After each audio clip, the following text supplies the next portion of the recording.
नक्सलियों से जुड़ी इस वक्त की बड़ी खबर। हथियार छोड़ने को तैयार हुए नक्सली संगठन के प्रवक्ता ने जारी किया प्रेस नोट। नक्सली संगठन के प्रवक्ता अभय ने प्रेस नोट पीएम और गृह मंत्री की अपील का बताया असर। नक्सलियों ने मांगा 1 महीने का समय, वीडियो कॉल के जरिए सरकार से बात करने के लिए तैयार। 1 महीने के लिए सीज फायर की मांग। नक्सलियों ने अपनी ईमेल आईडी को किया सार्वजनिक। संगठन प्रवक्ता ने 15 अगस्त 2025 को जारी करने प्रेस नोट को 1 माह बाद 15 सितंबर 2025 को किया जारी। सरकार अपना फैसला टीवी रेडियो से जानकारी को साझा करने लिखा पत्र। 15 अगस्त 2025 को पत्र जारी करने से माओवादियों की केंद्रीय कमेटी ने लगाया था रोक। नक्सलियों के लगातार मारे जाने से माओवादियों की केंद्रीय कमेटी उन्होंने ही जारी करने कहा प्रेस नोट। माओवादियों ने इसलिए शांति वार्ता बिना शर्त कर रहे हैं अपील। इस वक्त हमारे साथ डॉक्टर प्रताप नारायण सिंह जी जुड़ चुके हैं। जी डॉक्टर प्रताप नारायण सिंह जी, बताइए कि क्या कुछ खबर आ रही है?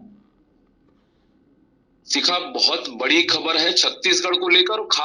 खास तौर पे जो माओइस्ट हैं, जो नक्सलवाद है छत्तीसगढ़ में, जो प्रशासन के एक तरफ रेड कॉरिडोर बनाना चाह रहे थे, उन पर एक बहुत बड़ा प्रहार हुआ है। जैसा कि केंद्रीय गृह मंत्री अमित शाह का लगातार बस्तर संभाग का दौरा, रायपुर का दौरा, नक्सलियों के खात्मे के लिए उन्होंने एक नियत तिथि भी बता दी थी कि 2026 तक हमको नक्सलियों से मुक्त करना है छत्तीसगढ़ को, क्योंकि विकास की जो बयार है छत्तीसगढ़ में पूरी तरीके से उस दक्षिण छत्तीसगढ़ में रुकी हुई थी जहां नक्सलवाद हावी था।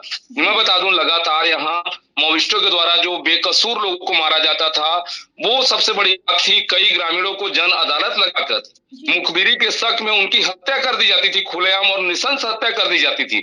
आतंक का पर्याय बन चुके नक्सली छत्तीसगढ़ को कहीं न कहीं एक लाल आतंक जो स्थापित कर चुके थे, वो छत्तीसगढ़ के विकास के लिए बहुत बड़ा रोड़ा बना हुआ था। लगातार जो सुरक्षा बलों की कार्रवाई है, संयुक्त रूप से जो गढ़चिरौली महाराष्ट्र का बॉर्डर हो या तेलंगाना का बॉर्डर हो, बस्तर, जैसा कि कुछ दिनों पूर्व ही बस्तर को नक्सल मुक्त किया गया है, इसकी घोषणा भी कर दी गई है केंद्रीय गृह मंत्री के द्वारा और राज्य शासन के द्वारा।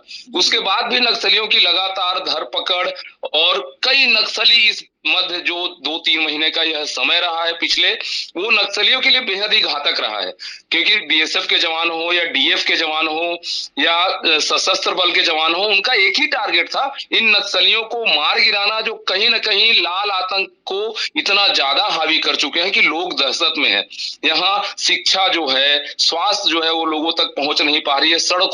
सड़कों का जाल बिछा हुआ था, लेकिन सड़कों को उन्होंने ध्वस्त कर दिया कई एलईडी लगाकर। कई जवान हमारे भी शहीद हुए, सीआरपीएफ के सैकड़ों जवान शहीद हुए, डीएफ के जवान शहीद हुए। यह एक चैलेंज बना हुआ था छत्तीसगढ़ के लिए। उसको लेकर जो लगातार कार्रवाई की गई, कई नक्सलियों, जो इनामी नक्सली थे, वसव राजू के मारे जाने के बाद कई नक्सलियों ने आत्मसमर्पण किया। इसको देखते हुए इनके जो प्रमुख है छत्तीसगढ़ में, उन्होंने बाकायदे प्रेस नोट जारी किया है कि हम सीज फायर करते हैं, हमें अवसर दिया जाए। और पहली बार ऐसा हुआ है, वो कहीं ना कहीं नक्सलियों के मन में खौफ है कि अब जो है छत्तीसगढ़ में उनका सफाया निश्चित है। कई लोगों को शासन ने भी मौका दिया, कई नक्सलियों को स्थानीय हमारे गृह मंत्री प्रदेश के विजय शर्मा ने भी मौका दिया। दंतेवाड़ा की बात की जाए, बीजापुर, सुकमा, यहाँ नक्सलियों ने भारी संख्या में आत्मसमर्पण भी किया है पिछले दिनों।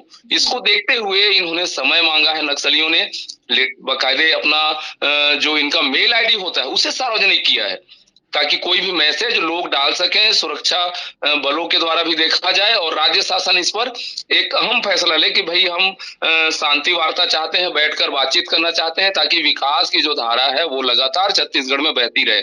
अब देखना होगा राज्य सरकार इस नक्सलियों के द्वारा जो प्रेस नोट जारी किया गया है, इसके बाद सरकार का, सुरक्षा बलों का क्या कदम होता है, कहीं या कोई चाल तो नहीं, यह भी देखना होगा।